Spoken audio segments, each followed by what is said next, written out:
Stacy, did we lose a commissioner?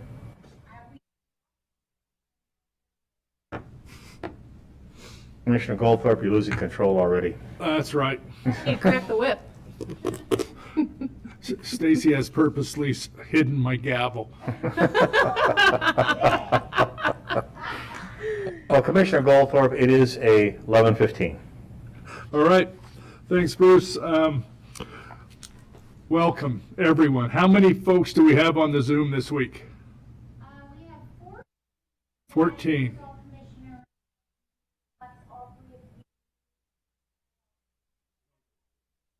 Okay, well, for the 8 that are not related to us all here, welcome. The rest of you probably have to be here. And we'll go ahead and begin the pre-commission meeting with a work session on the Table Rock Interagency License Agreement. And Gary Inselman will take care of that for us. Welcome, Gary.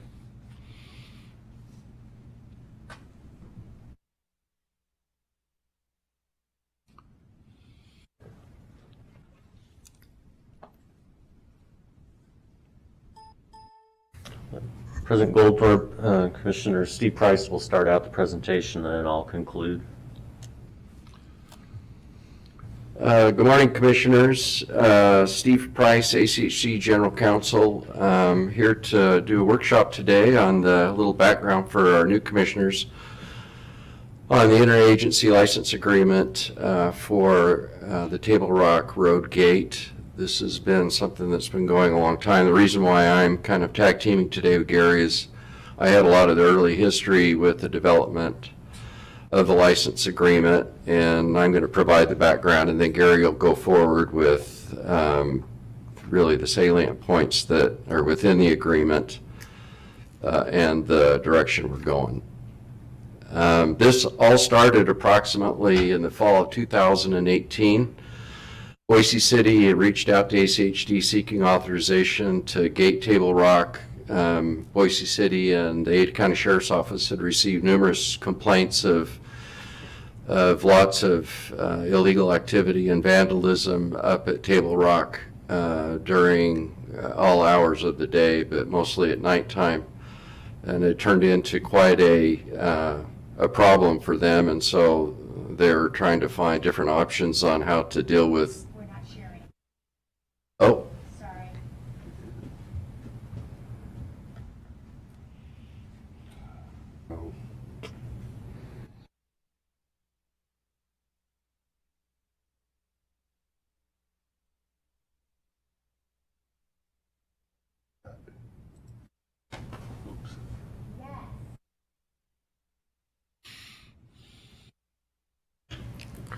So with that, now we're sharing, which is a positive thing. Sorry about that.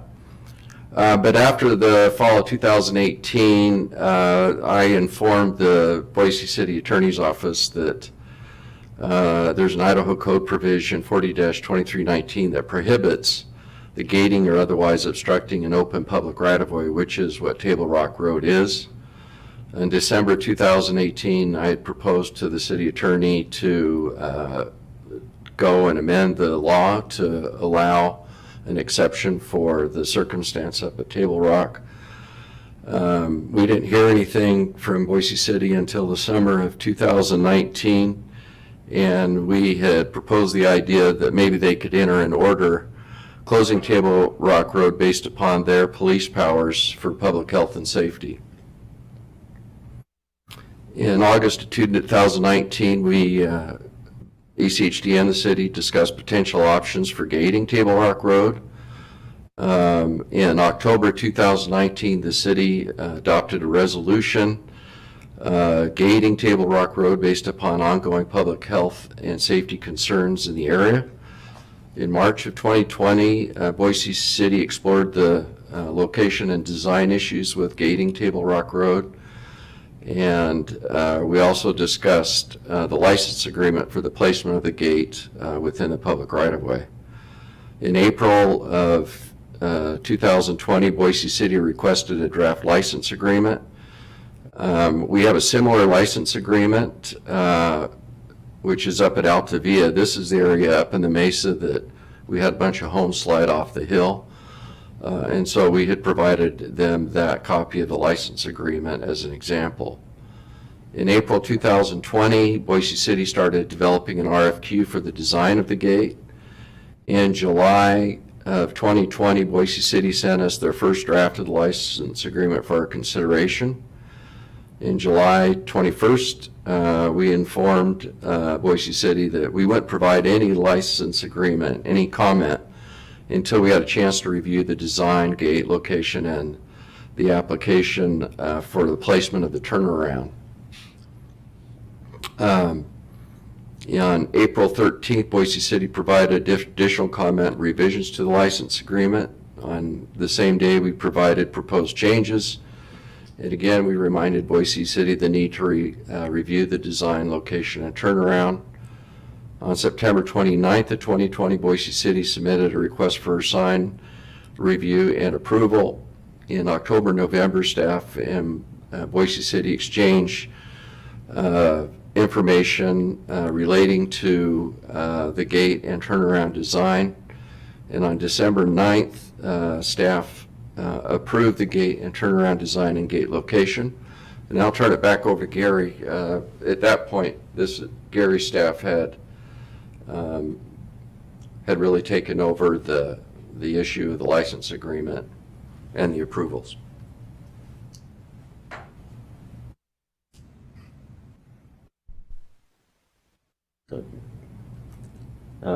Commissioners, so in December we approved the plans for the gate and the turnaround.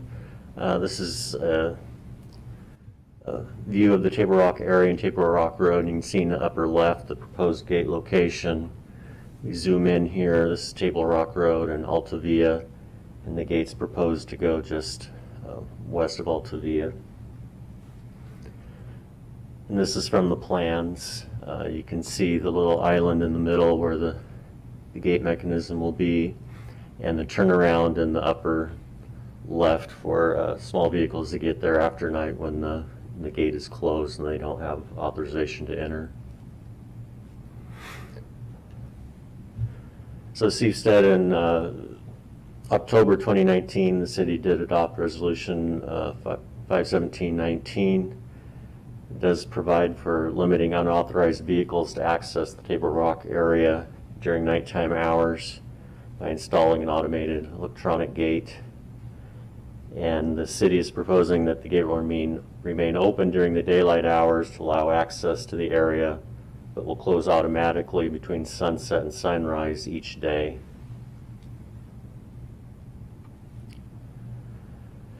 December 16th, we did hear this item. The commission did approve an earlier version of this license agreement. Shortly after that meeting, the city proposed a revision to section 2B, which is a clause for termination without cause. And since then, we worked with their staff and negotiated additional language that's acceptable to both agencies. And we're proposing to add the following sentence to section 2B, that ACHD shall be responsible for the removal and or relocation of facilities or a portion of facilities in its sole discretion resulting from termination without cause.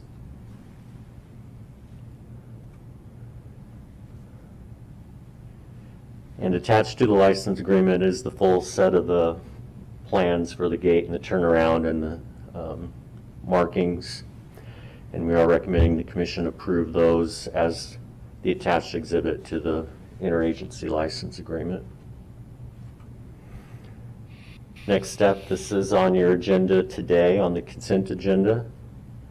Boise City will consider the interagency agreement at their January 26th City Council meeting. And if it is adopted by both agencies, then construction will commence shortly after that January 26th meeting. So I'd stand for any questions you may have. Thanks, Gary, for the benefit of our two new commissioners. The only things that have been changed from the discussion that we had late last year was exactly what you described, and otherwise we have all thought that other than taking too long to develop, but that's the way it always works. This is going to take care of everything that we need and everything the city needs. Mr. President, I have a question. Yes. The proposed location of the gate, it looks like it's before another street with houses on it. Are those residences, and will they have access to get through that gate after those hours when the gate is closed? President Goldthorpe, Commissioner Pickering, yes, there's one house on that street that's occupied, and all residents uphill of the gate will have the access through the gate at all hours.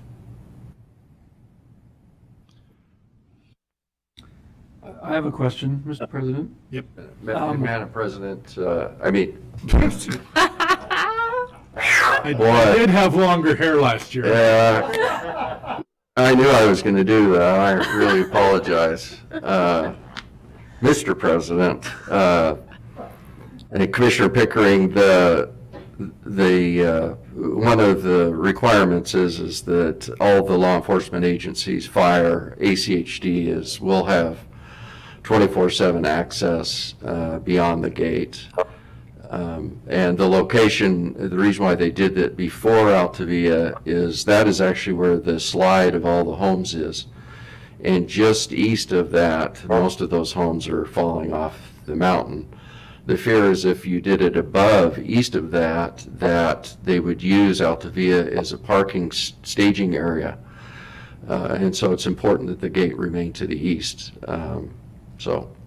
I appreciate that context. That's really helpful. You bet. And there's a big subdivision up there, Wild Horse subdivision, that has numerous homes, and they're really the proponents and really the active agent because of all the vandalism and mischief that's been going on up there. They've been pushing hard for that, and we appreciate the help and assistance of Doug Bates, who's really been leading the charge. Another point is that there's been a committee formed with the Idaho Historical Society to deal with the issues. There's a committee. Evidently there's Indian ruins. There's a cell tower up at the gate. There's a rock quarry, Barbonas, and all those individuals who have easements in the area, they will also have access.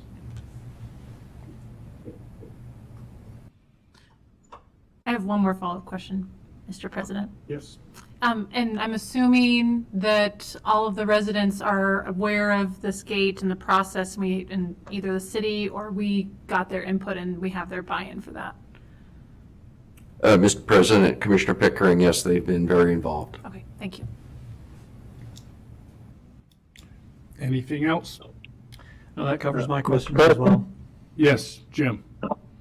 Mr. President, yeah, I just have one question, or maybe just sort of ask in general.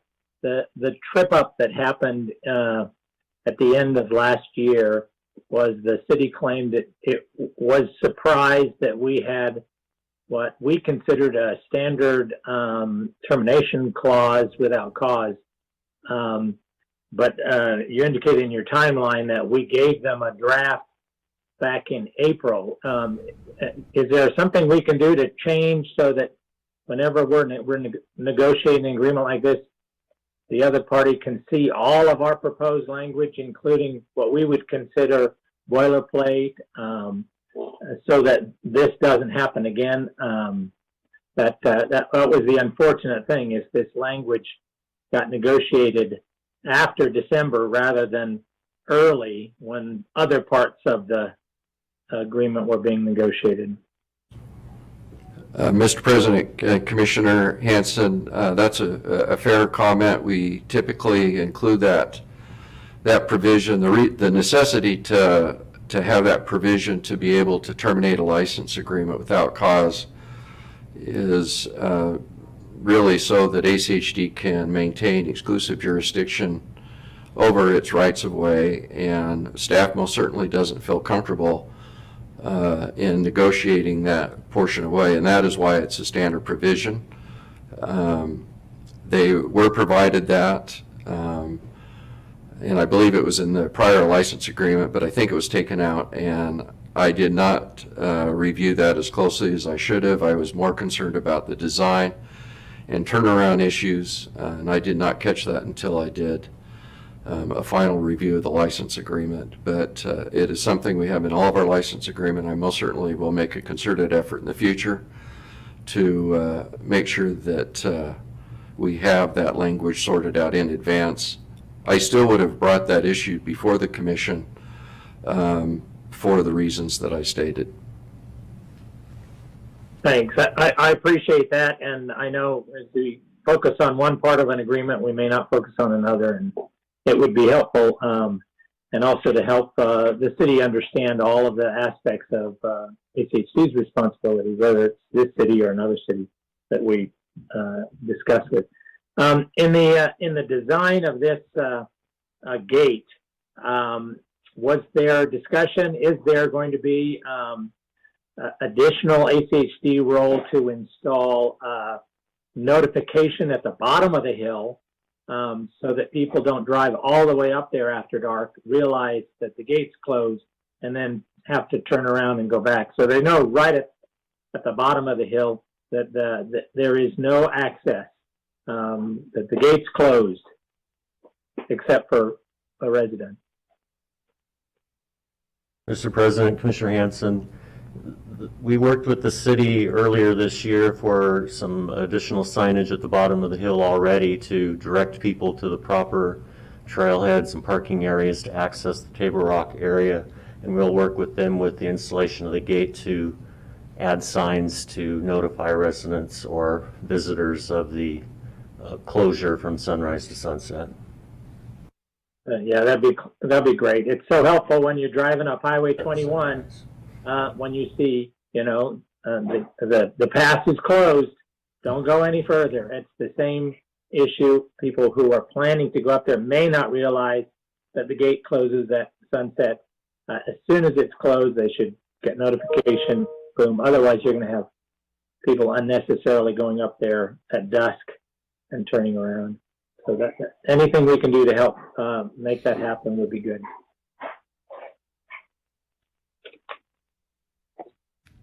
All right. Thank you very much, Gary. Thank you. We really have nothing until our pre-commission officially starts at 11:45. So see you then.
Mr. President, it's now 11:45. Thank you. It's time for us to begin our pre-commission agenda, and welcome. We'll turn the time over for this to Director Wong.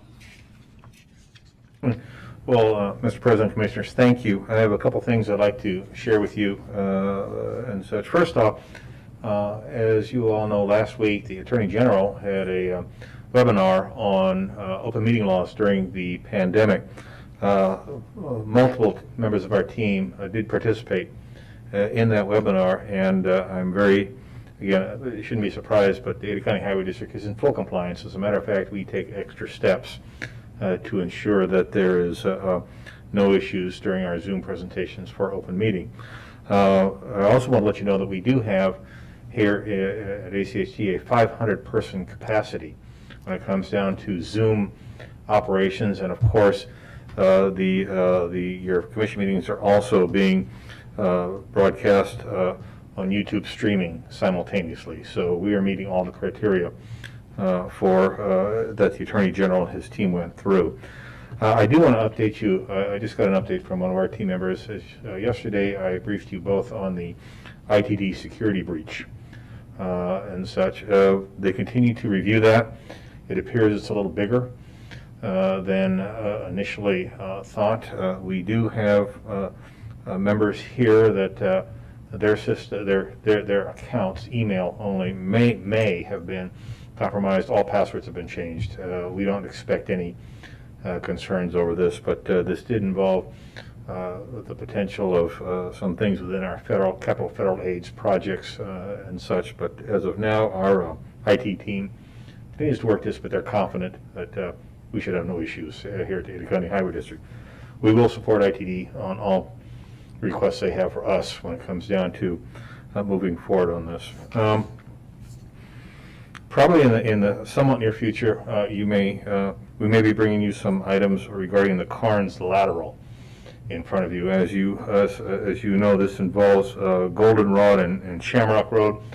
The representative from the Carnes lateral group has asked us to expand the crossover in that area.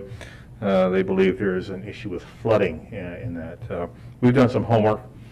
We don't see anything really in the last years that would suggest that there's an issue with an ACHD system of some sorts. That being said, we are meeting. 2017. Yes, we are meeting with their representatives here in the near future, just to sit down and go from top to bottom what their concerns are, and we'll brief you as we get through that.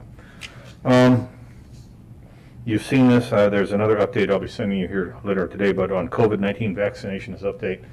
Again, as an essential business, we are still tentatively, and I use the term tentatively, scheduled for the February timeframe for our group. As I believe I've shared with you, we are not going to require all of our team members to take the vaccination, but we are going to highly encourage and such.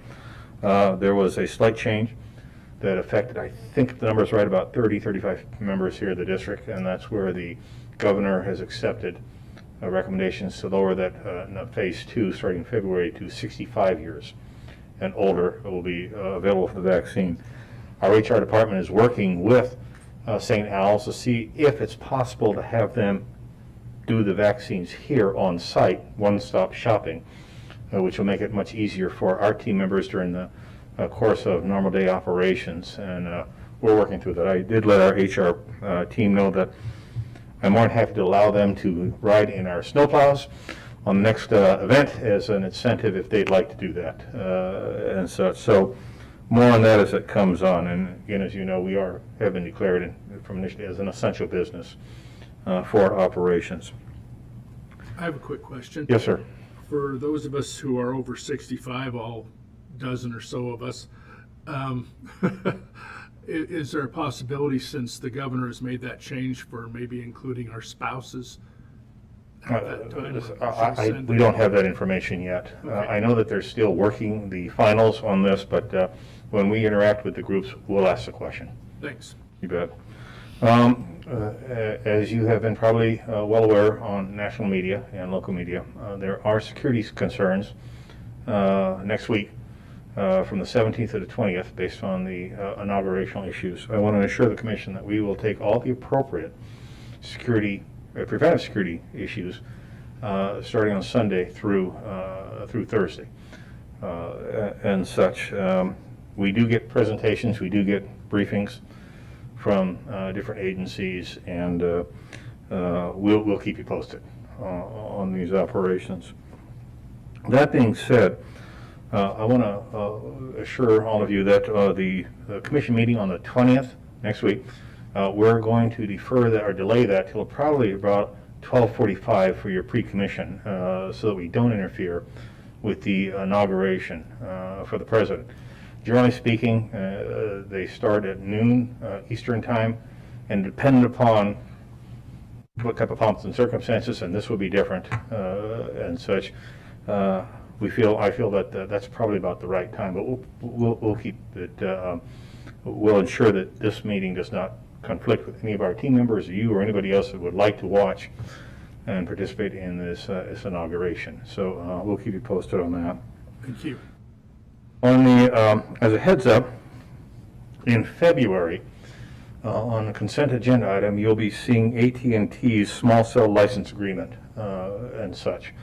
We'll probably do it in the first or second week and such. For the new commissioners, the commission has already approved the master license agreements for small cell operations, and AT&E will be coming in with their requests then, but I want to make sure you had a heads up on that. And as we get closer, I'll make sure that you are well appraised of the what, where, who, and how, and such as we move forward. We have shared with all of you the proposed changes to the impact fee ordinance legislation that we're pushing forward based on your approval. If you can take a look at that, and if you do have recommendations, we would surely like to have those sooner rather than later, because this is a long process in the legislature, and the sooner we get going, the better it is. Were our proposed changes highlighted? Yes, in what I sent you, yes. Okay. Yeah.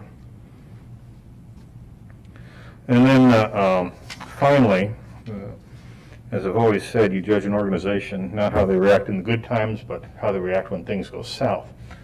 We did have an error and mistake in one of our sales processes that we did, I want to say about a month and a half ago. Commissioners, as you recall, we had been involved with a very complex sale of two properties on State Street, one of them, of course, being the red roofed building that we owned and was valued at about $500,000.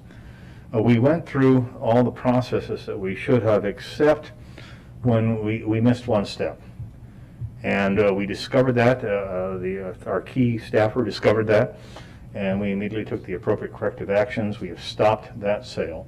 We have returned the earnest money. We will be starting that process over. We don't have to come back to you on this because you've already approved the sales and processes, but we just didn't do it exactly by the book. So instead of, I don't want to say looking the other way because we don't do that, but instead of asking you to waive a public process, we determined that no, we stop, we tell everybody what happened, we start over, and that's what we're doing. So I want to make sure all of you knew that as we continue with the new sale, public sale of that property. And so with that, that is my admin update. I'm more than happy to stand for any questions. I have one.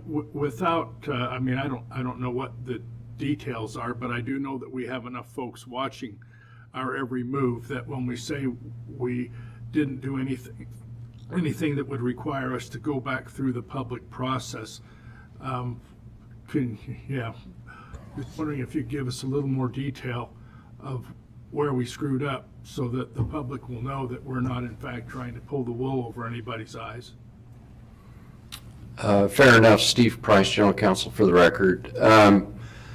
One thing that we're required to do is when you declare it surplus and we go out to sell, in our policies, is that we're required to first go out for public auction. And this we did, we actually thought that the person that had entered into the transaction was an adjacent property owner, which turns out not to be the case. So we have to follow the statute in our policy, and we're going to go out for a public auction. So we had to cancel that transaction and start over. And the two adjacent property owners weren't really interested? It turns out they're not. Okay. Okay with that, Dave?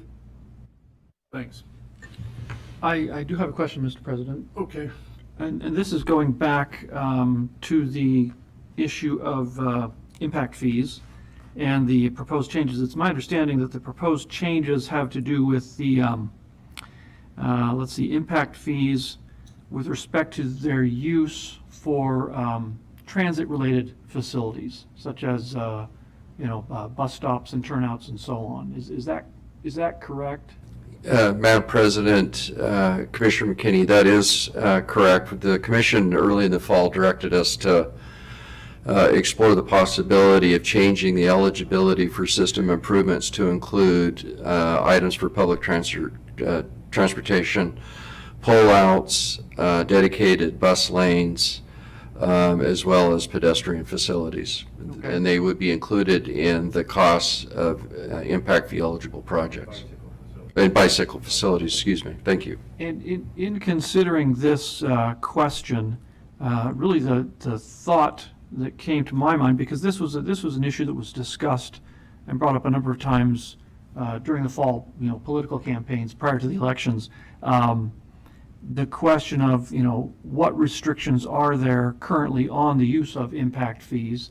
And I was just, in my mind, uncertain or wanting to be absolutely certain what are the current parameters for the use of impact fees and where I would find that information. We don't necessarily have to go into all of that right now, but I would like to get kind of a state of the, Status quo. information about the state of impact fees, what they can be used for, what they can't be used for, what restrictions there are, and so on. And if that is something that is available that I can find online, if not, could it be provided to the commission? Sure. Mr. President, Commissioner McKinney, we typically, with new commissioners, we provide an impact fee 101 that, since it is a big part of our revenue, it is a complicated statute and ordinance, and that's why we provide the 101. Gary Inselman and his department are happy. We do have slide presentations that we provided to previous commissioners. I'm most certainly happy to provide you a copy of the ordinance and the statute, but we typically, and I think our hopes were that we would be providing a presentation to both you and Commissioner Pickering to give you a strong foundation on that issue. Yeah, I would like that. And I believe earlier you had mentioned that to Commissioner Pickering that we would have an opportunity for a legal, kind of a ACHD Law 101 type thing.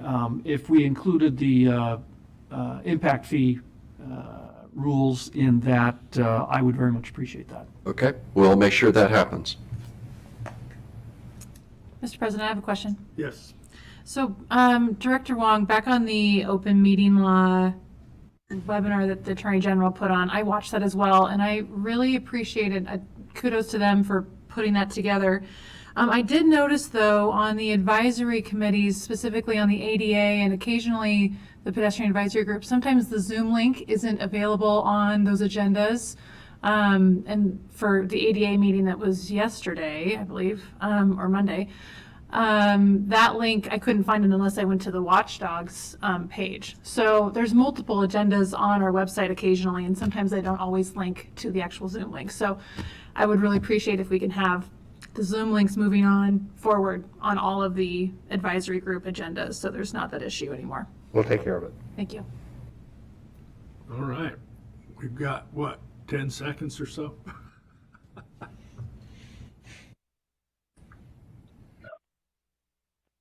Mr. President, I have a quick question on the consent agenda item on the Cloverdale and Lake Hazel. I just wanted to make sure that when it comes back to us, we'll have an opportunity to take a closer look at it. This is an area that is not commercial. This is residential, and I'm just hoping that we don't have the issue we had on Eagle Road, where we had these free running right lanes that then created issues with walking and biking in that area. So I just want to make sure that is coming back to us once we get some early design. Mr. President, Commissioner Hanson, yes, we are at basically ground zero, getting ready to go. As I believe I indicated, there'll be tremendous public and, of course, advisory committee interaction, and, of course, with the commission before we come to you and say, here, final, have a nice day. So we'll take care of that. All right, with that, it's 12 o'clock. It's 12 o'clock, sir.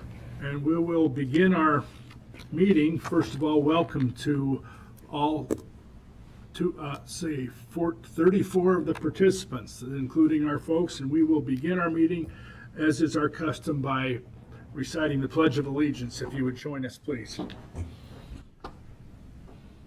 I pledge To the flag of the United States of America, and to the republic for which it stands, one nation, under God, indivisible, with liberty and justice for all. Thank you. And we will begin our meeting by, I would like a motion to approve our agenda. So moved. Is there a second? Second. Thank you. It's been moved and seconded. All approval, say aye. Aye. Aye. Any opposed? None. Good. Then we will move to our, where is it? The consent agenda. And as you know, but some of you might not, items on the consent agenda are considered to be routine and will all be enacted by one motion. There will be no separate discussion on these items unless a commissioner or citizen requests, in which case the item will be removed from the consent agenda and placed on the regular agenda, and all consent agenda items are considered commission action items unless noted. I would note that there had been a request to remove one of the items from the consent agenda onto the regular agenda, and then just this morning it was that was reversed. So with that disclosure, I would accept a motion to approve the consent agenda. I move to Mr. approve the President? consent agenda. Yes. I just had one correction, and then I would be willing to move forward if I guess the motioner could add that to it. It's just a quick correction on our minutes from December 16th. As we're exiting the executive session, we list Commissioner Goldthorpe twice, and we need to replace one of those with Commissioner Baker. Got it. We got it. Perfect. One of Thank these you. days we'll have December 16th ready to go. All right, with So that. if we could add that correction, yeah. You're right. With that correction, do I hear a motion to approve the consent agenda? I move to approve the consent agenda. Is there a second? Second? Mr. President, Yes. before we go on, I don't have any objections to the consent agenda. I simply have a question. This probably would have been better addressed during our pre-meeting, but in any case, item number 5, the professional services agreement for the Lake Hazel Road and Cloverdale Road project. And perhaps this is a question for Director Wong. I'm just curious to know, in relation to this, what is the current status of the Lake Hazel Road and Amity Road intersection project? Lake Hazel and Amity, they Yeah, are which is- parallel to each other.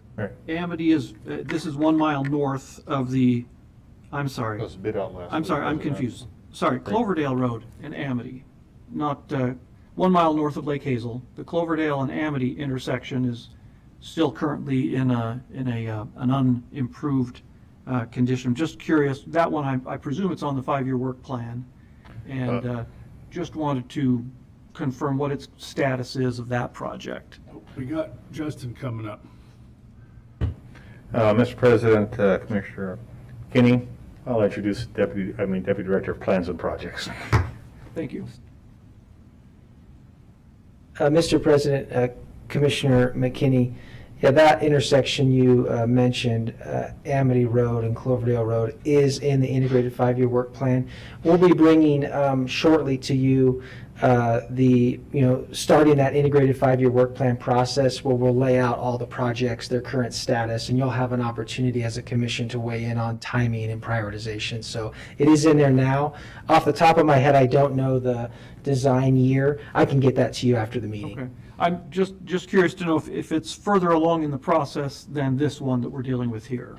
I would imagine that it would be, but that's simply my question. I will get that response Okay. to you right after the meeting. Thank you. I apologize for gumming this Also, up. as a Didn't intend to get us reminder bogged to down. both of our new commissioners, we will be dealing with the CIP again by March of this year. So there will be opportunities for all these discussions early in the year. Okay, we've had a motion and a second. All in favor, please say aye. Aye. Any Aye. opposed? Then we will go into our regular agenda, which there isn't one, is there?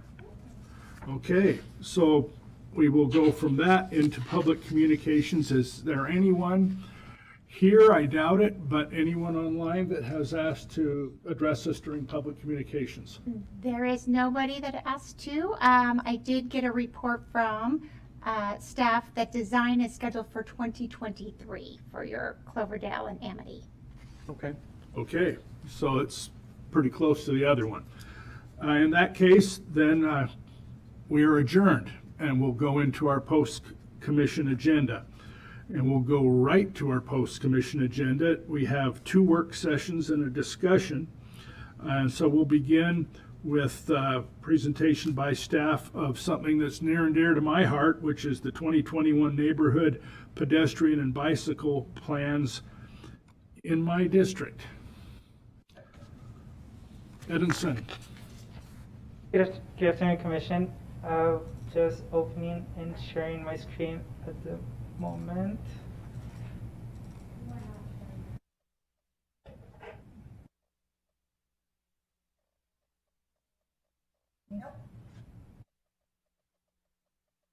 All right.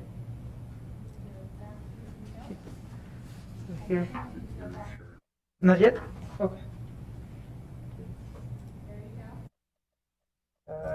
Oh, sorry. Is it here? Yep, and then click share. Okay. There you go.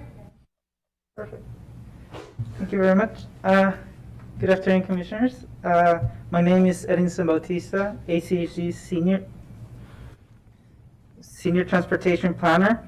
In today's presentation, staff wanted to present the CUNA and South Meridian Neighborhood Bike and Pedestrian Plan. This item is an information briefing only, so no decision is needed from the Commission at this moment.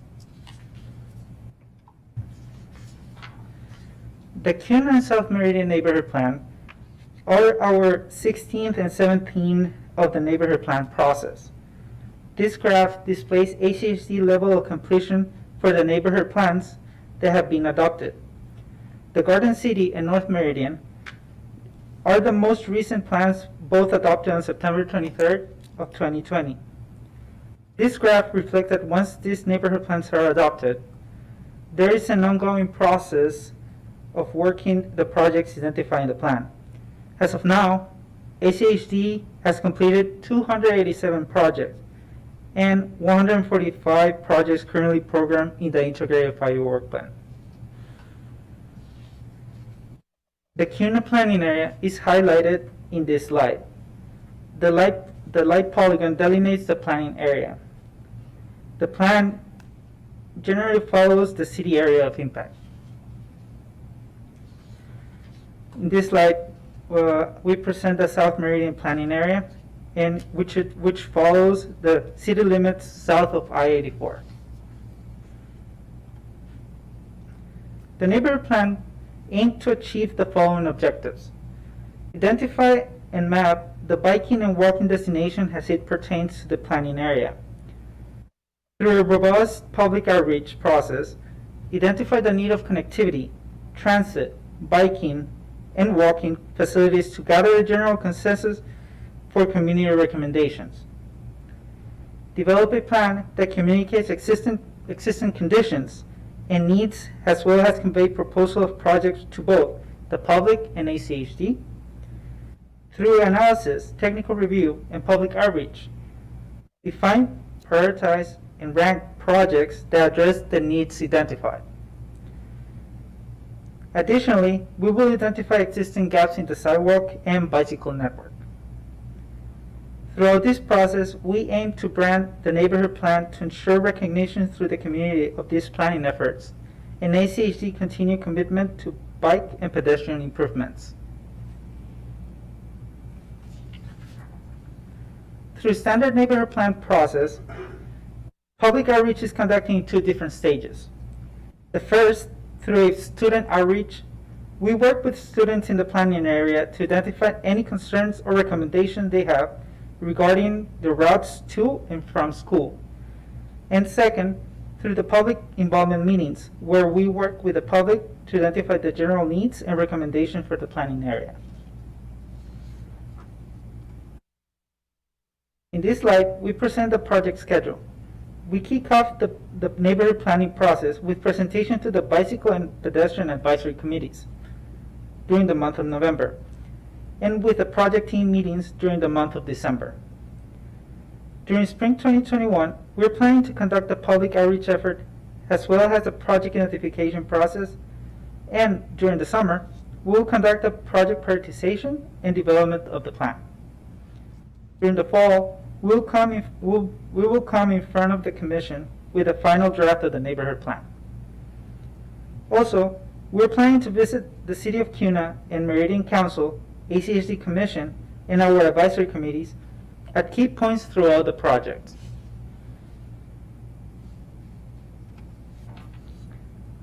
For our next steps, we'll visit the City of Meridian and Cuna Council on January 26th and February 2nd, respectively, conduct a public outreach during the spring, with the school outreach taking place in March and the public involvement in April. We'll continue to provide updates to our advisory committees at key points throughout the project. And with this, I conclude my presentation, and I will stand for any questions. Yes, Edinson, a question. First of all, thank you very much. I've had the pleasure of sitting in on all of these meetings since since I was a commissioner, and there have been some, one of the most eye-opening changes that I think there's been to this process was when we started involving students. Their parents have always been involved. We just haven't heard much from them, but we do hear from the students, and I gather that maybe some of their parents talk to them, but that has been, that has helped us greatly in designing and determining and finding everything associated with these routes.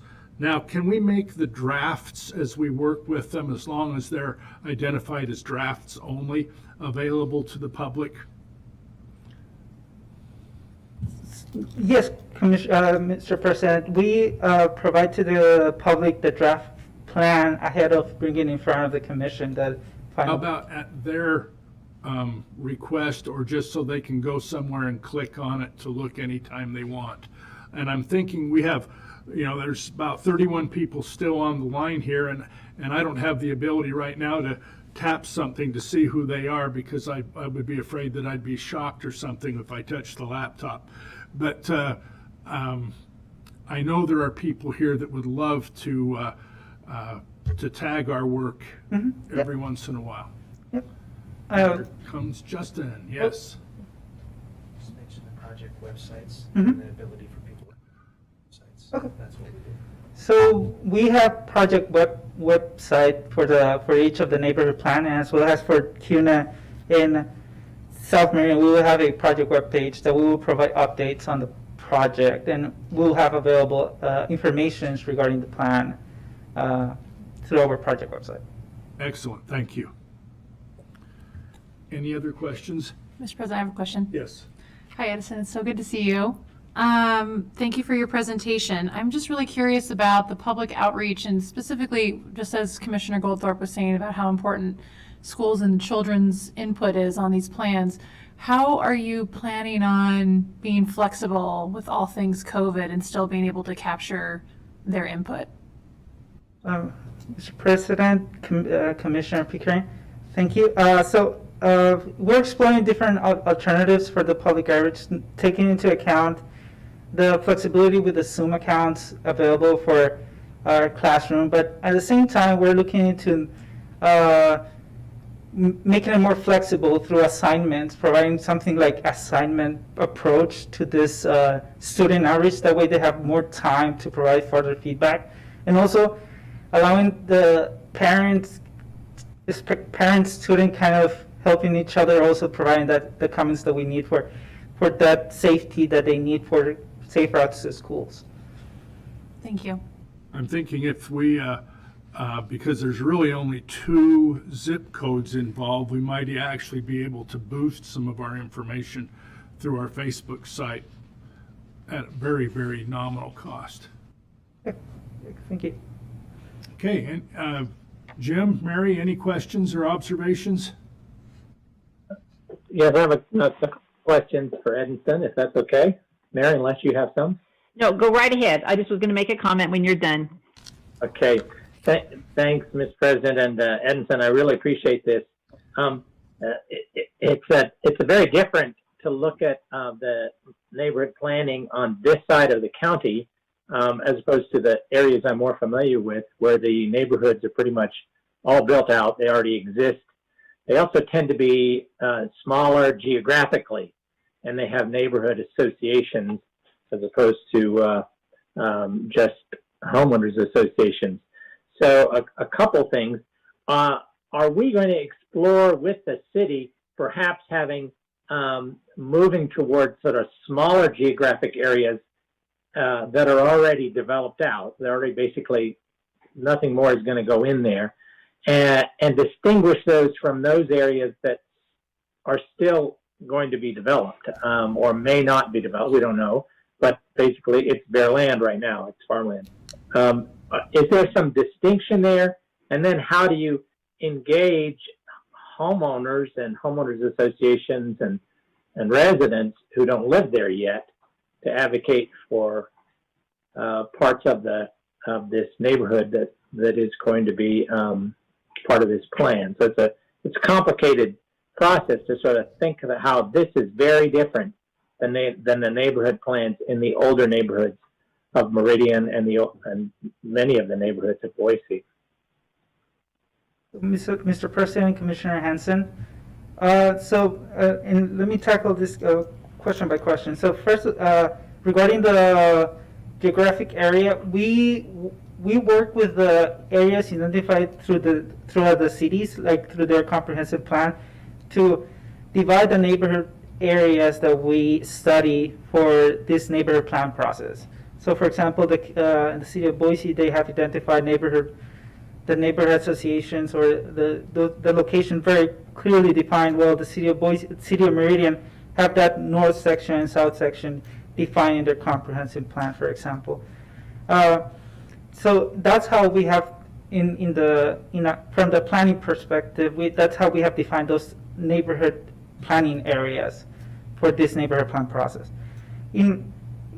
Secondly, for the homeowner association, we have with the communication team and with the help with the consultant, we develop a master list for each of the neighborhood plan, where we add everyone that would be potentially interested on this planning process, and at the same time we contact the cities for support for any contact information they have that would help us broaden the contact to the homeowners, home associations, or whatever tools we can get to provide that further communication of this project. So one last question, sort of related, is there's been quite a bit of a concern. I know Commissioner Goldthorpe has expressed concern about the current plan for some of the arterials in those that go through those neighborhoods in our capital improvements plan, and we're going to revisit those. But I want to know how whether that it's going to be integrated. In other words, as we're talking to the cities and the neighborhoods and the homeowners associations and the schools, they know that, of course, these arterials are going right next to them, that part of the process is for them to participate to make their neighborhoods plan stronger, also will tie into revisiting and perhaps make adjustments to the capital improvements plan to those arterials that are going by their neighborhoods. Is there that connection? My sense in the past is that they sort of operate on two different tracks, but I think it's really critical in here because there's so many of them.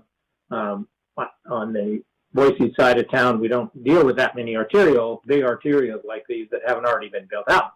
Here, you are. So how are they going to be meshed?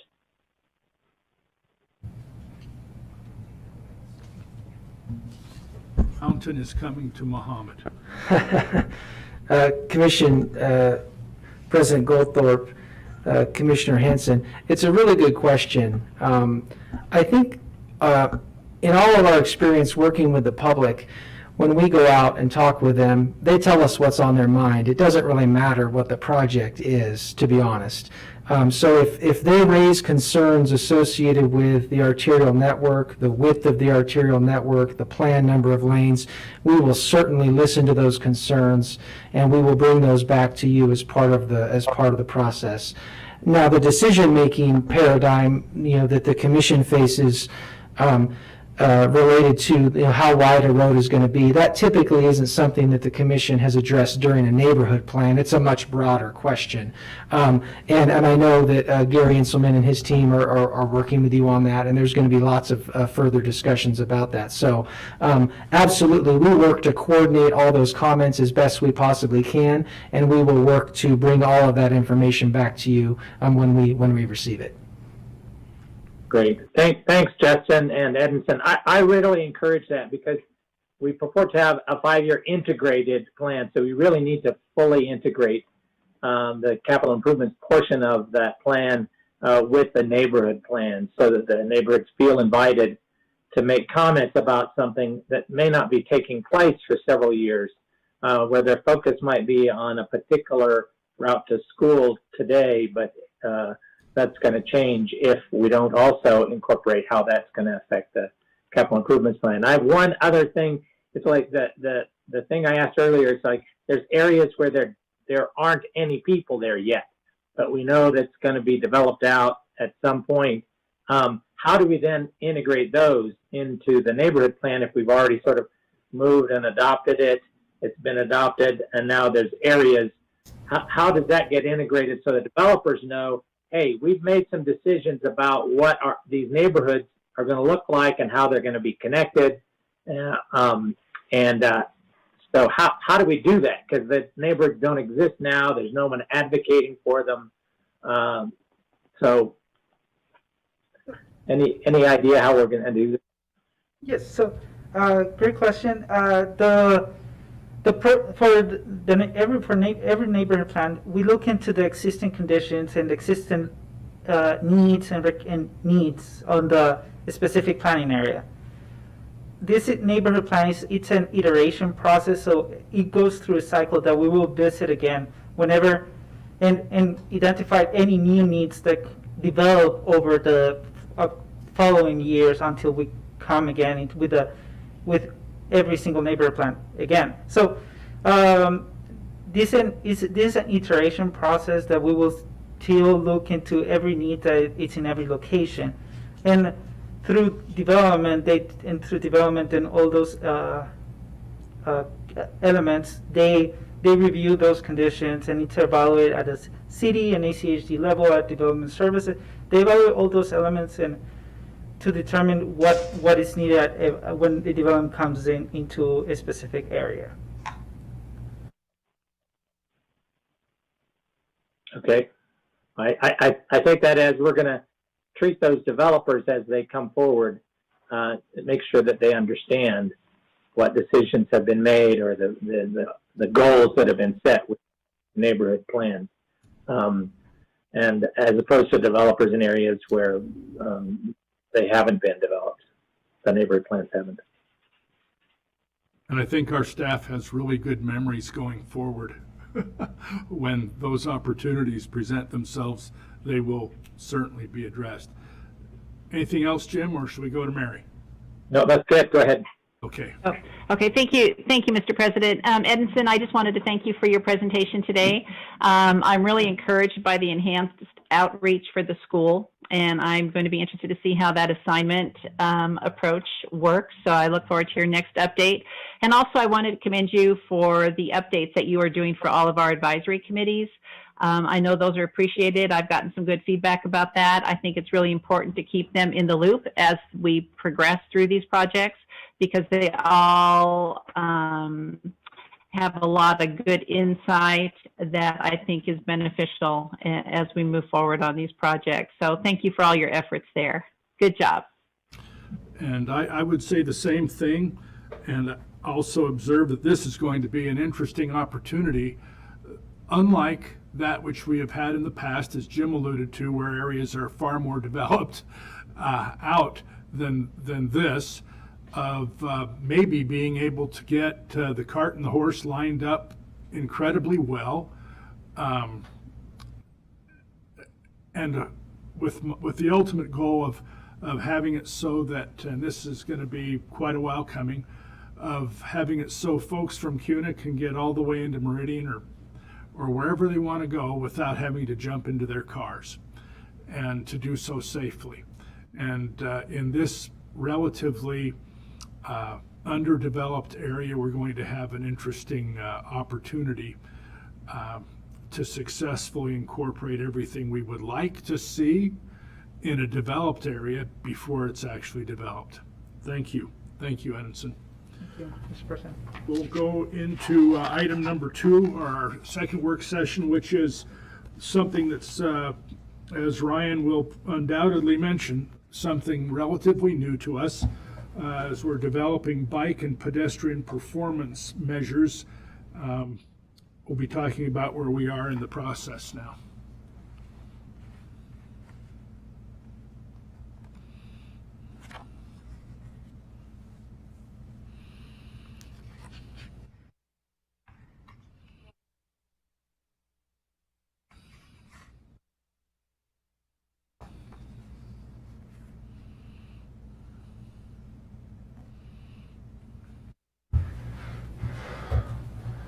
All right, well, President Goldthorpe, Commission, it's my pleasure to present to you today on bike and pedestrian performance measures. I'm Ryan Head, I'm the planning manager here at ACHD.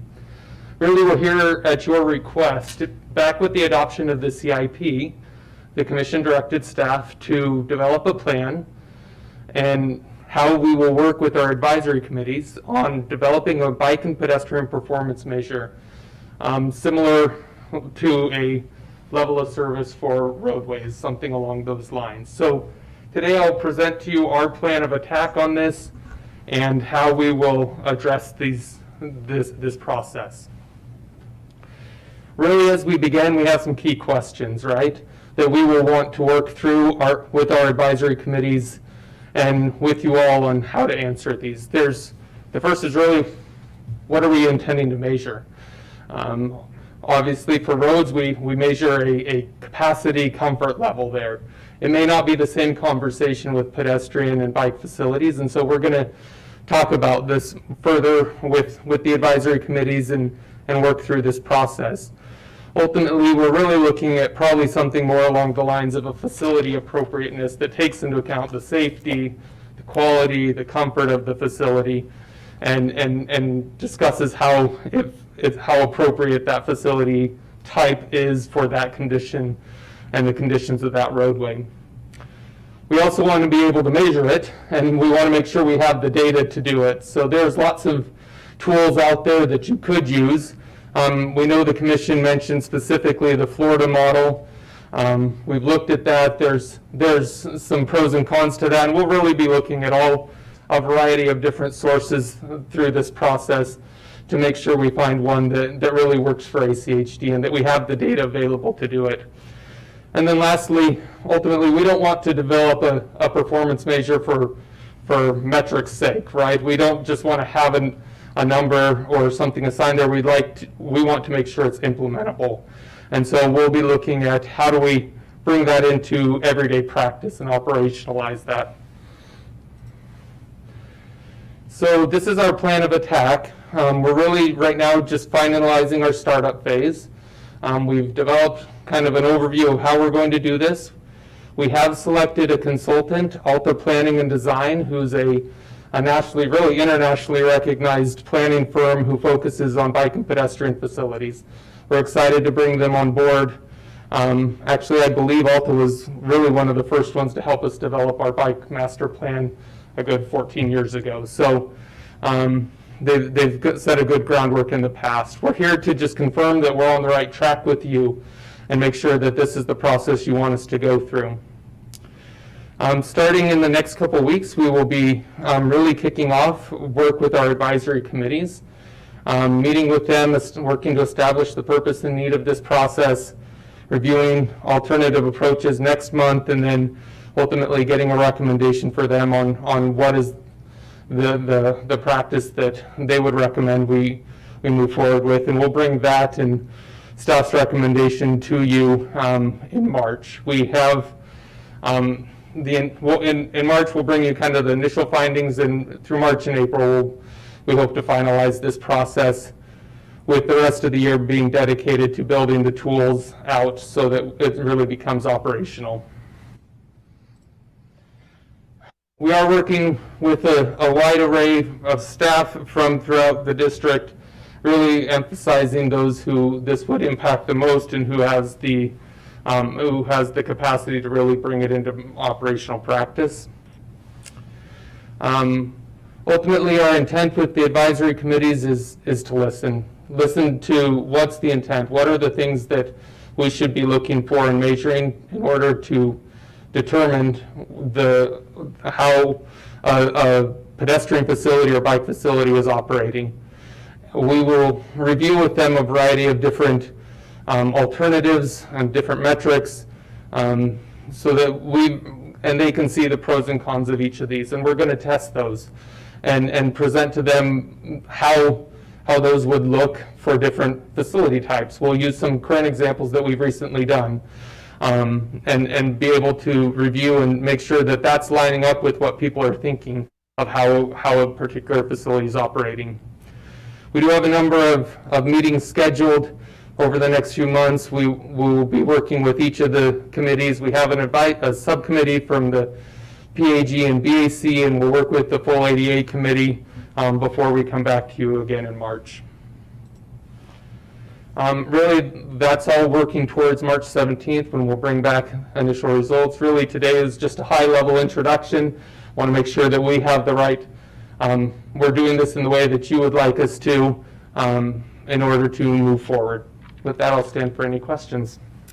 Ryan, I have a comment, and if you could put your timeline back up, that would help my comment.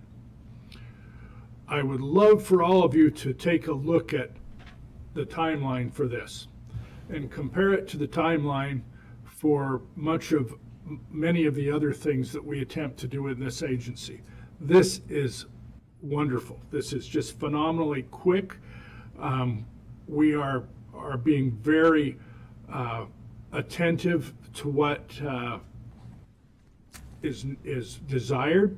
We'll try to figure out what's needed, and we'll get the input of everyone who's impacted and look at when we plan on having it done. That's an amazing short timeline, and so I will be very grateful for the quick turnaround of opinions and recommendations and whatever we get from our different advisory groups and subgroups, because this is happening quickly, and in my opinion, that's wonderful.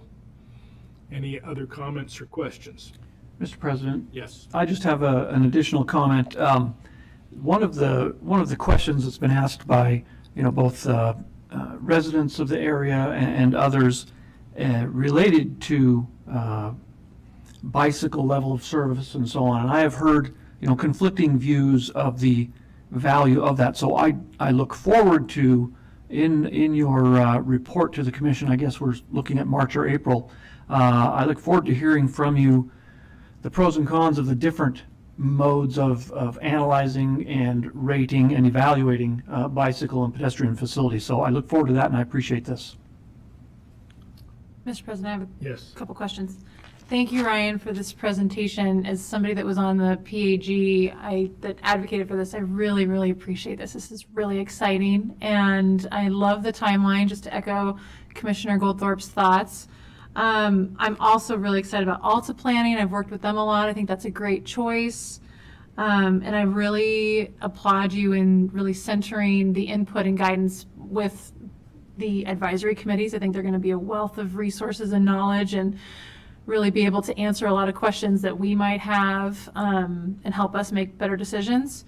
And then I'm just really curious about, for consideration for you to share with them, I'm really curious about how we're going to incorporate the first and last mile with these facilities in this performance measure. As somebody that works in public health, so many times I've heard, well, I don't get to that because that last mile from the bus stop or to that safe route to school is treacherous or not accessible to me. So I think that can be something of a, it can seem like it's tertiary, but it has a direct impact on the actual usability of that infrastructure that we're trying to measure. Great, thank you. Mr. President? Yes. Thanks, Ryan. I echo all this. Because you've heard me speak about this integration of our measurement tools so that it's all fairly seamless, and so that we can, when we talk to developers about putting in a development, they understand their traffic study will include how safe facilities that people we know from modeling will use for walking and biking and transit will then reduce the demand for the need for traffic. So there's the opportunity to really integrate this, which I hope, I'm looking for a head nod. That's the end goal, that it's not going to be, we're going to measure a set of modes over here and then continue doing as usual a set of automobile modes over here, and how they don't, and assume they don't impact each other, which they do. Is that correct? Correct. So one word that I thought was missing from your first slide when you said these are our goals, which of course we use a lot in talking about cars and the ability of people to move about in cars, is connectivity. So I assume that you are going to be, part of the measurement is connectivity, that we could have a really great facility. It's kind of what Commissioner Pickering has pointed out with respect to school routes. Just that piece that might be missing then affects the entire system. We might say this is our performance measurements over here to the right works really well, but the off-site further down, there's such a major break in connectivity that it's not going to perform very well because people are not going to use it, which is the assumption built into our safe bike network and, of course, pedestrian networks. So is connectivity part of the measuring, the goals of what we're measuring?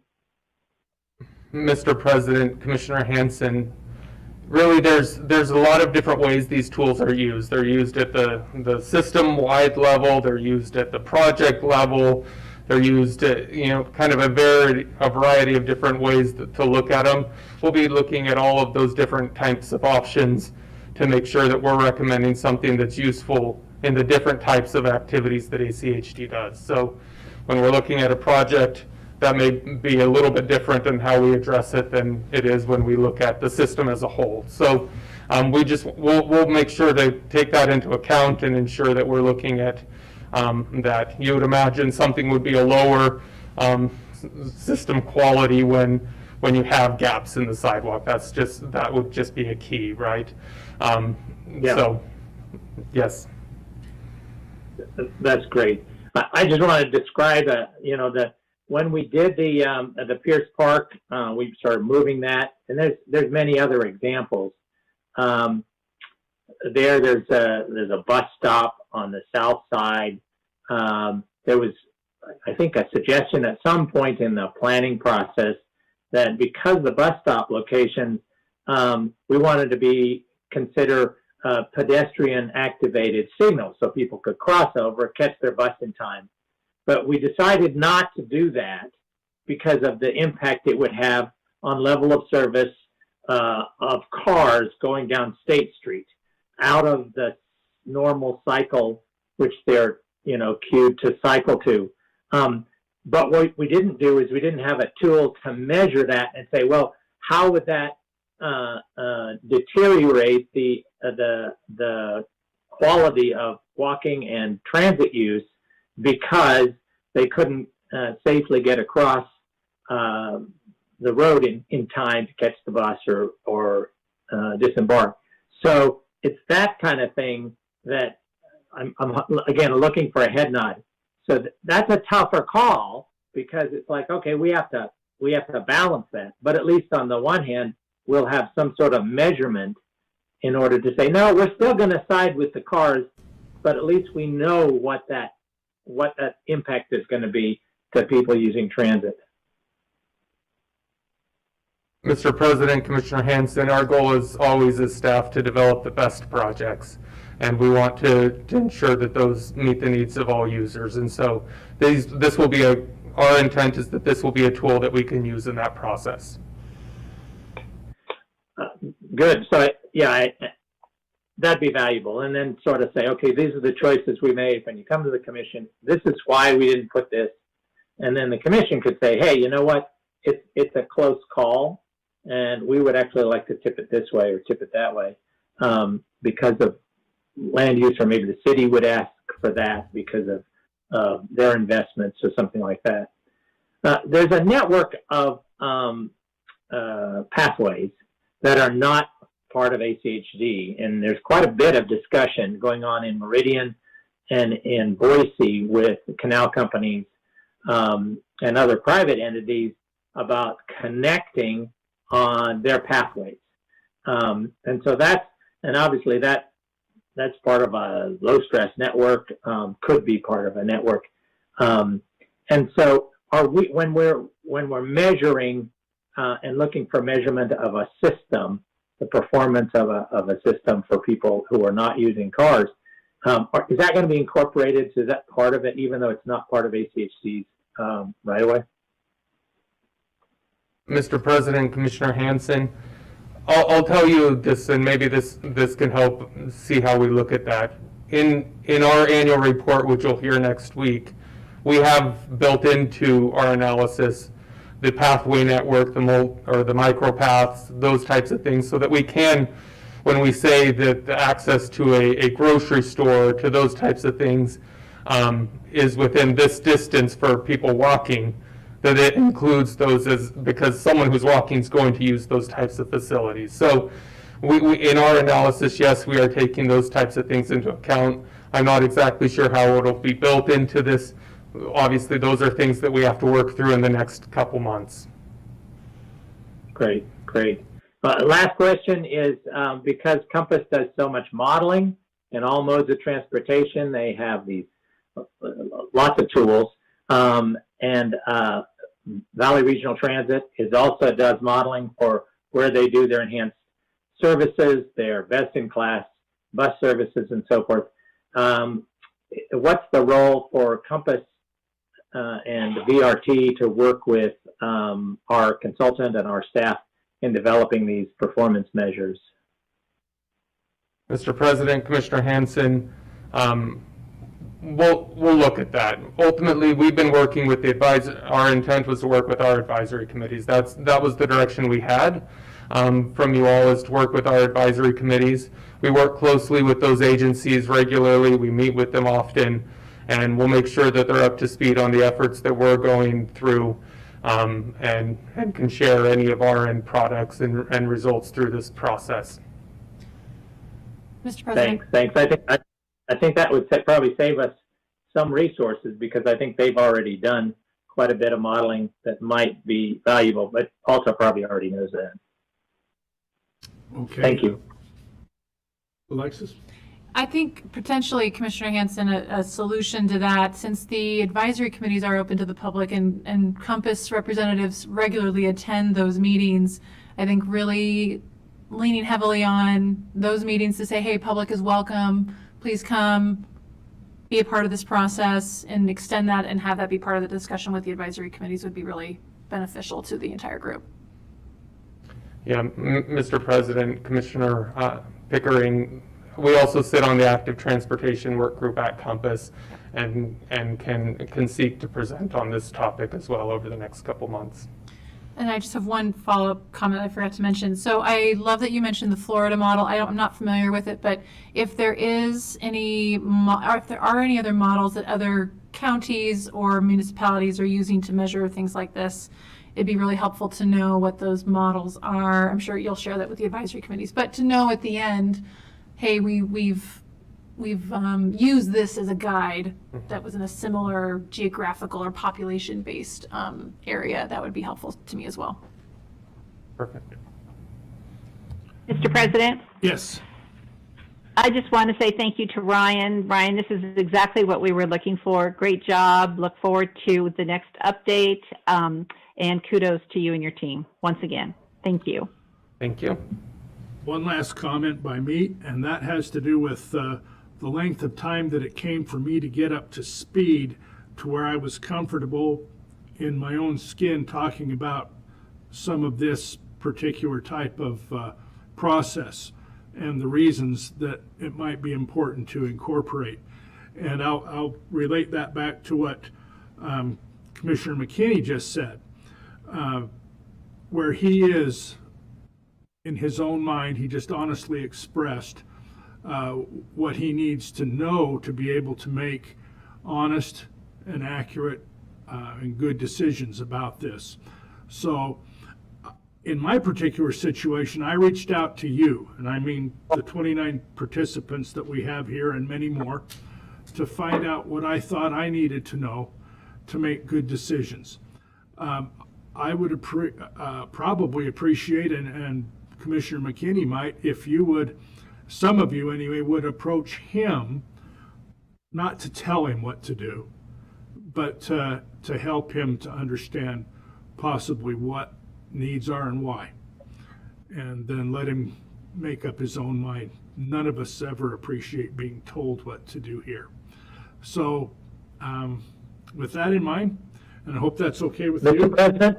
Yes. Mr. President, can I, one thing I've learned is that it saves a tremendous amount of my thinking processes to just sit in on those advisory committee meetings. I think those of you who sat in on it, because the questions that they ask are the kind of questions I wish I had asked staff. And so I think sitting in on the advisory committee presentations and discussions about this would be tremendously helpful, and probably would cut down on the amount of time we need to spend on it as a commission in a work session, because a whole lot of our understanding would be developed through that. So I totally relate with where Commissioner McKinney is coming from, and it is so helpful to have, as it were, knowledgeable people in the community who are also grappling with this and asking those kind of questions and say, how does this matter from this? This is my real life experience over here. And so then I'm listening to that discussion. They're sometimes correcting each other and sometimes contradicting each other, but then have a conversation that enlightens everybody. And I'm thinking, wow, that was huge. That was huge. I've never attended an advisory committee meeting where I haven't learned something. And so my advice to the five of us is, especially as to this, as to getting us all on the same level of understanding of what these tools are, is to sit in on those discussions. They're so good. All right. Then if there are no other questions or comments, we'll thank you, Ryan, a lot. And we'll go on to item number 3, which is purely a commission discussion only, having to do with the committee assignments for the coming calendar year. And I've done a little bit of work on this purely in preparation for this, nothing set in concrete really. And I sent an email over to Stacy with my doodlings on it, and she's going to put it up for a minute. And we'll talk about where we might be as commissioners in the community and elsewhere for serving on different boards and committees. And uh-oh, it says I have to unmute myself. No. Okay, good.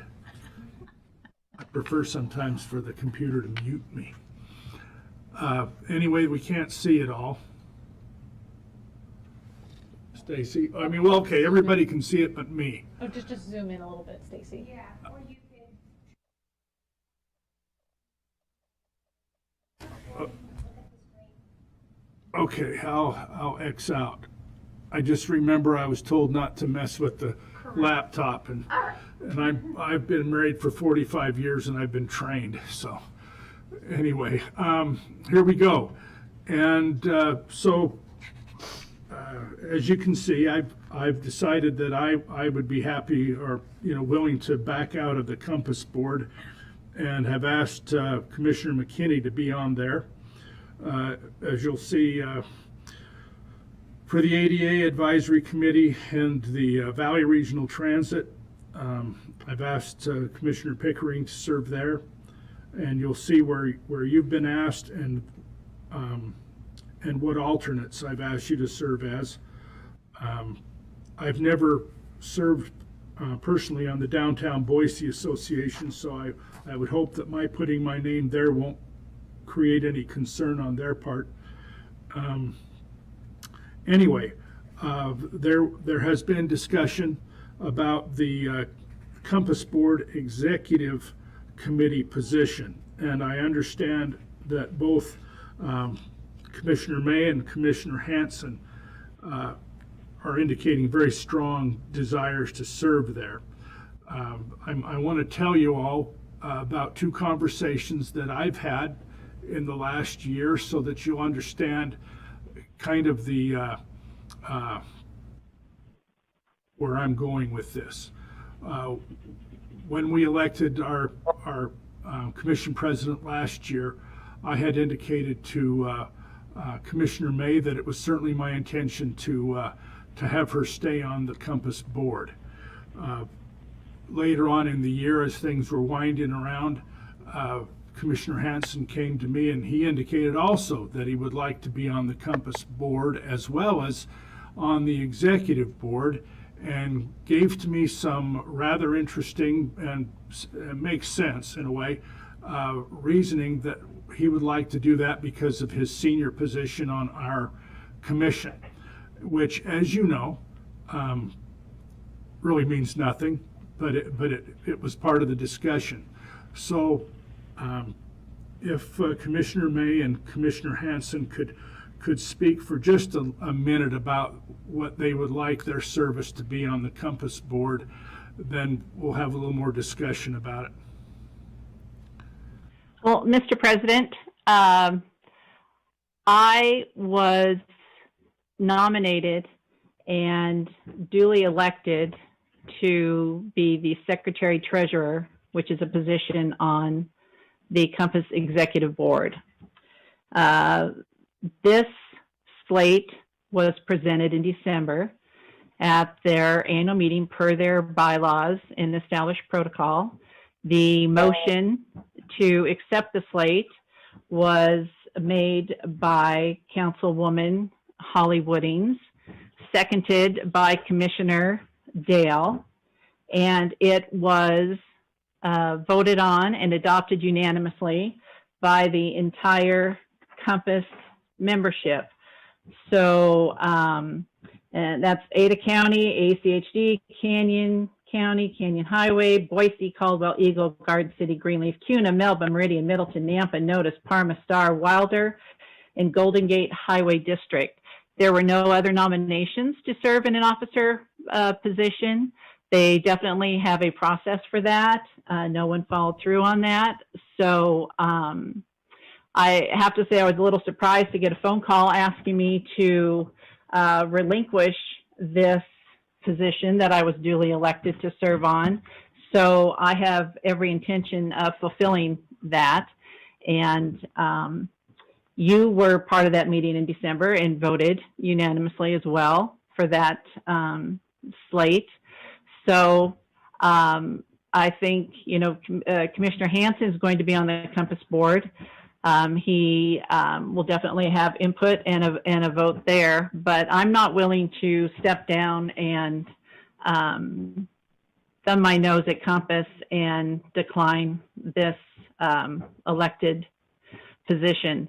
When we partner with an agency, we sign on, we accept their bylaws and their protocols. The last joint powers agreement about their bylaws was signed by Commissioner Hansen back in 2015. So until I got the phone call, I don't know if you asked him to, but he alluded to a conversation he had with you. No mention was ever made about the process. So if there's any heartburn about the elections being held in December, there's a process to amend and to address the bylaws. And so I think that would be the appropriate measure. And I prefer to retain my elected position as it was adopted unanimously in December. Thank you very much. Thank you. Jim? Oh, yeah, so I just want to add, I think, a very critical fact, and that was prior to the November Compass Board meeting. And at that point, we already knew that we would have 2 ACHC commissioners leaving. But I was asked by a member of the Compass Executive Committee if I would serve on the Executive Committee and run as, but who they knew I was interested, and run and to be appointed as a treasurer. And then they checked and found out the bylaws prohibit anybody from being elected who is not currently serving on the Compass Board.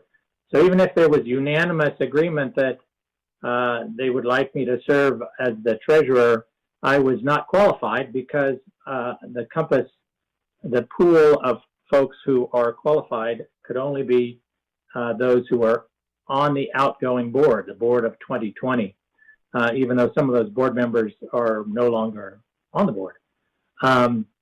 So the question of whether, you know, this was that's the process. Yes, that's the bylaws. And so then the question is, the bylaws also states ACHD designates one person to be on the executive committee.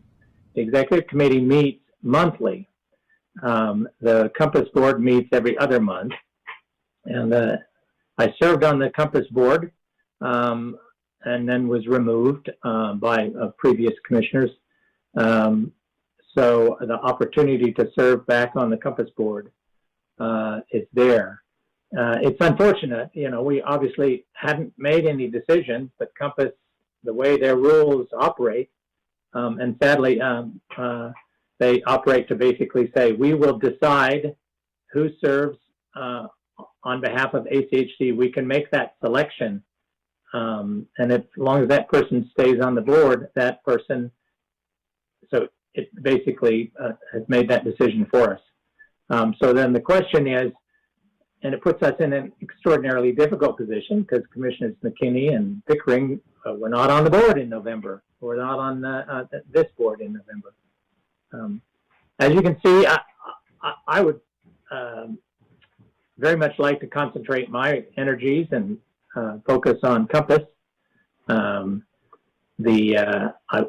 encouraged because Alexis, Commissioner Pickering, and Mary, Commissioner May are interested in Valley Regional Transit. I think that's very important that more commissioners get involved in that. And I told Valley Regional Transit Board that I would be moving off of their executive committee and actually encouraging another member to get on so that understanding transit is part of more members of our board.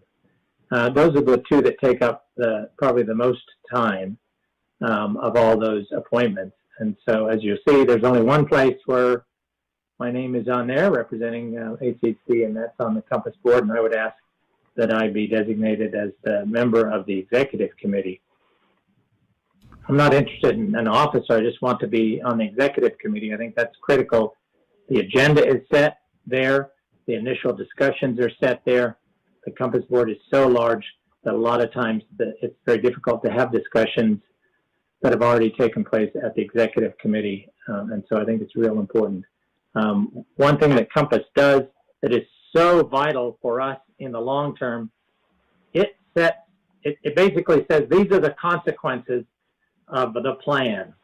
And if you don't follow the long-range transportation plan, there will be other consequences. And I think it's real important that Compass stands up for its plan, that it has the resources. The federal government gives our region, millions in resources, and the requirement is that they have to be part of a long-range transportation plan, so that we don't create a transportation system that's going to end up costing us far more than we have the capacity to maintain. And those tough questions, that's where they have to be asked. They have to be asked in Compass, and we have to educate ourselves within Compass to ask those questions and then hold ourselves to that standard. Okay, do we want to follow this plan or do we want to change it? And then Compass will tell us what the costs and consequences of changing that are. I think it's really critical that ACHD play that advocacy role on the executive committee, and I would like to do that. Mr. President, one clarification. I never agreed to do Valley Regional Transit. That was presented to me by Commissioner Hansen as swapping out. So that was not something that I requested. So I'm surprised to see, since you and I have never had that conversation, I'm surprised to see my name on there.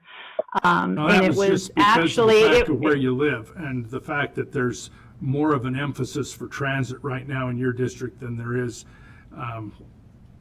in mine, for instance. And you're as an alternate. And then as the message I got was that Commissioner Hansen, you had made the call about how to get on the executive committee, and you were told that one way you could become a nominee for that position was to obtain 5 signatures. And you were not able to do that, and no other nominations were submitted in time before the meeting in December, and there's no committee assignments in the month of November. Things don't halt right after the election. Other entities, Ada County Board of Commissioners, they were making decisions right up to the end. So we don't just go into a holding pattern. This is the process that has been in place for years. You've been on the commission for 8 years, and I don't know if you've you certainly haven't brought this up the 2 years that I've been on the board. And I think it's just highly irregular to ask me to give up a position that I was duly elected to fill. So again, I'm not inclined to step down. So thank you. Thank you for the opportunity, Mr. President. Go ahead. Yeah, I would like to have our general counsel weigh in on this as well, Mr. Price, when President Goldthorpe is ready. Okay. President Goldthorpe, just to clarify, the 5 signatures is still required. If you still have to be a member of the board, you can't be if you wanted to be also a nominee. So I wasn't on the board. I couldn't do it. Okay, Steve. Mr. President, Commissioners, again for the record, Steve Price. The issue before us is really the ACHD and Compass are 2 different organizations that govern appointments differently. The president of the commission, according to our policy, has the authority to make appointments to outside committees and agencies, and it's qualified as when needed. The other point is that within the Compass Joint Powers Agreement, the board appoints the members to the executive team, and I think that's been outlaid. And the bylaws are very clear that no more than one member from an agency can sit on the executive team. An alternate member can serve on the executive team. Again, it's the Compass board who appoints officers, and Commissioner May's been appointed secretary and treasurer. Why that's important is the treasurer is required to be a member of the executive committee and under the bylaws, as well as chair of the finance committee. I don't know if that's still the practice, but that's what their bylaws say. If, as an example, if Commissioner May did relinquish her spot and resigned from the executive team, then she couldn't delegate that unilaterally to Commissioner Hansen. Then the whole issue of replacing her spot would go to the full Compass board. And there's usually this system of picking people. Usually the secretary treasurer next year would be the vice chair, and then the chair. There's usually this progression. The other problem is that officers, the position of nomination for officers typically is not offered to people who are up for election in that year. It's usually for people who are going to be in office that's anticipated that they would be in office for that year. So that may be the reason why Commissioner Hansen was not considered, is because he was up for re-election. But in terms of our bylaws, I think that it's pretty clear that a seat can only be filled on a committee if it's needed. I don't think that it is needed. That's for you folks to decide, but I don't think that it's needed because she's already been appointed by Compass's board.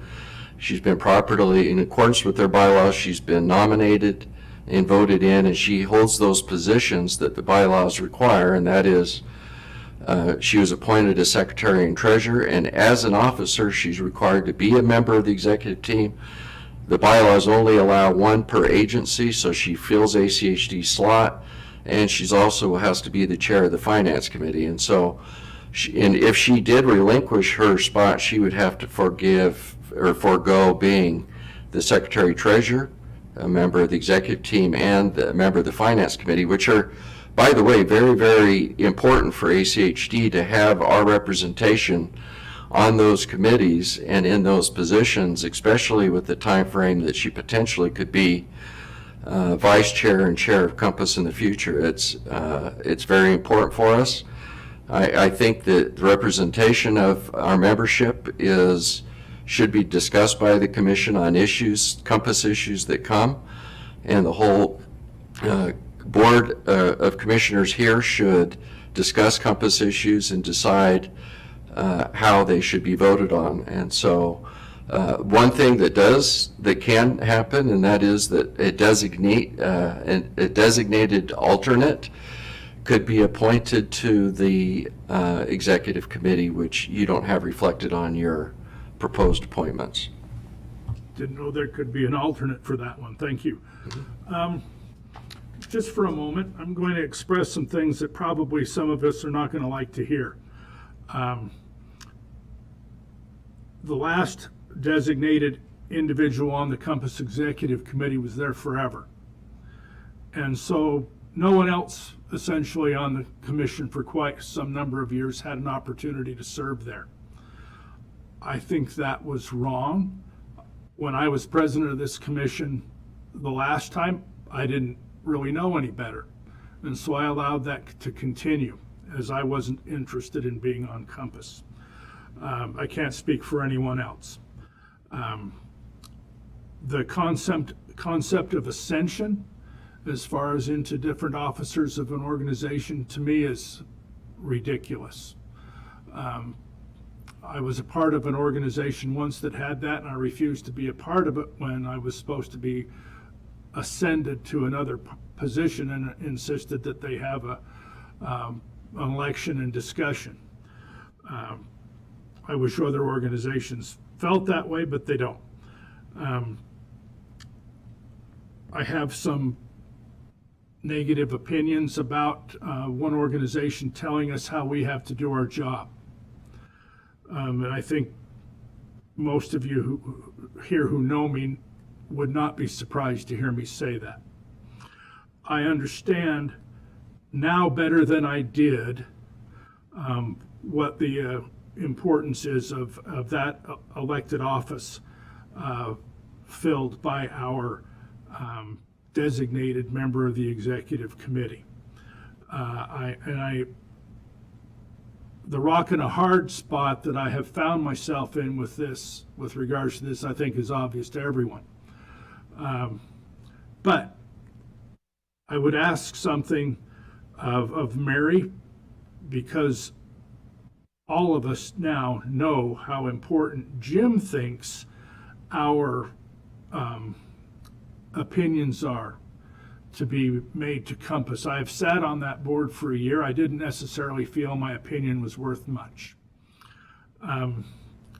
Jim understands that, and he would like his opinion to be worth a little bit more. So I would ask you, Mary, in serving on this particular position, if you would be kind enough to include some of Jim's ideas in what you discuss in the executive board.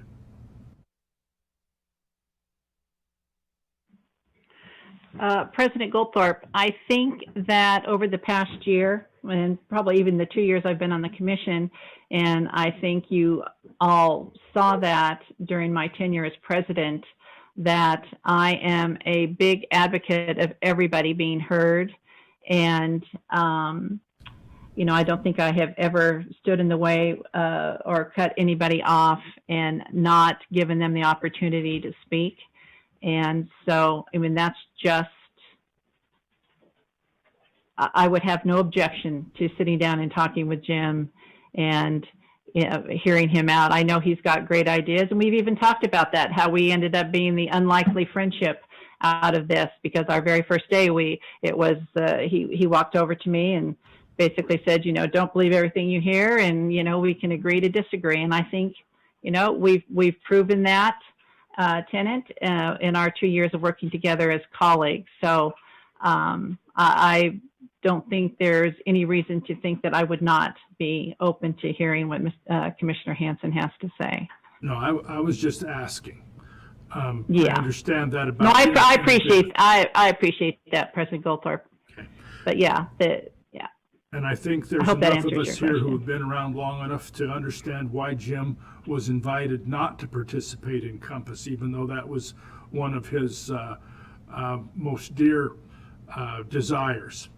And last year, when I was elected president and you and I spoke first, and you had indicated your desire to be on there, and I honored my word. And when I spoke with Jim, he had the two choices, and he was appointed to VRT. So I understand that. And I think we all worked hard to be a collegial group this last year, and I see absolutely no reason that should change going forward. Thank you. You're welcome. I had this discussion simply for the reason that I don't want anyone ever to think about the reason I set my assignments for these committees to be motivated by the way they have, not last year, but in a few past years before then. And so having said that, and having Commissioner May's commitment to involve Jim and his opinions in the executive board discussions, I would leave the the appointments to the commission, to the boards that are sitting here in front of you, exactly the way they are. Now, next year we'll have a new president, and their particular ideas might be different. This is just mine for this year. If there are no further comments, this is over. Mr. President? Yes. Yes, so that, may I be designated as the alternate for the Yes, executive committee? yes, you absolutely are designated as the alternate. Thank you. All right. And I'd like to express my interest in serving on the executive committee in 2021. Now, to make it clear that I would like to serve on the executive committee in 2021. We're all going to be on the same board. So I'd like to express that interest now. I appreciate the process is the process. Nothing is personal. I take none of this action personally. I think what happens is that structures get created and then they get used in certain ways. And I found it was, it has been supremely frustrating not to be able to participate on Compass's board for the last 3 years. But as you identified, President Goldthorpe, the reasons behind that are no longer exist based on the makeup of the new ACC Commission. So the opportunity to serve both my constituents, the ACHD, and the taxpayers of this county, not just the taxpayers today, but the taxpayers in 10, 20, and 30 years from now, is very important to me. And as you'll see, my name's not on there anywhere else. So this is a priority for me, and I plan to attend and listen in on all of the meetings of the executive committee and the board to the best of my ability.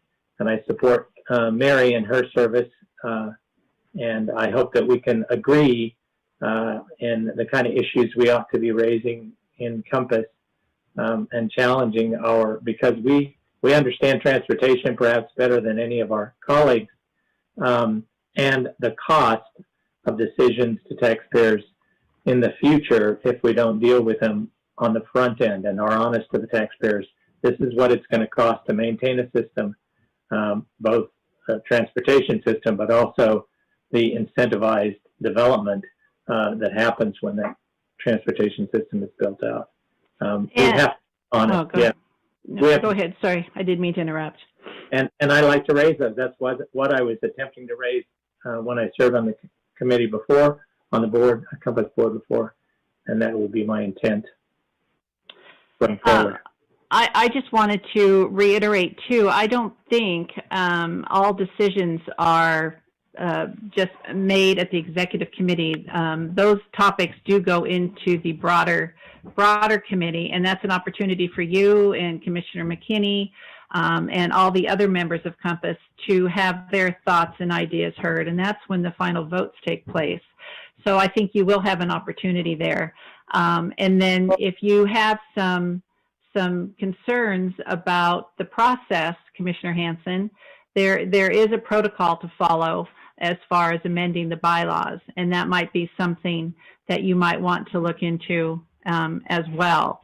And then your comment that you're expressing the interest to be on there next year, are we voting on that, or isn't that something then that we will have to wait until next year?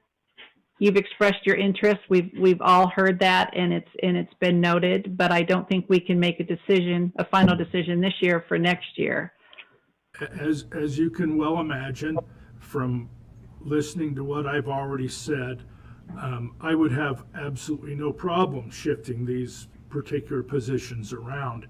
But as you have said, Mary, I don't believe, and I am serious about this, I don't believe that it's my position to obligate future commissions or even make a suggestion towards that. And both Jim and I have been very vocal about that over the past year. So anyway, Okay. That's the Commissioner way it is. Hansen, I look forward with working with you as we have. I think we have, like I say, we talked about having a professional relationship that's kind of evolved into a friendship where we are open to listening to the other one, and I don't see any reason that should change. So And I look forward to appreciate that and agree continuing with that, working 'cause with there's you. absolutely no room on any of these boards for our personal agendas.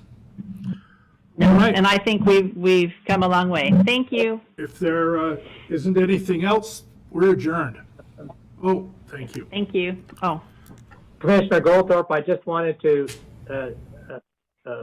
give my pledge to Commissioner Pickering that I will be sitting in and assisting her in any way she needs on Valley Regional Transit. So, and I don't know if Commissioner May, it would be great for Commissioner Bay to be there as well, because transit's such an important part.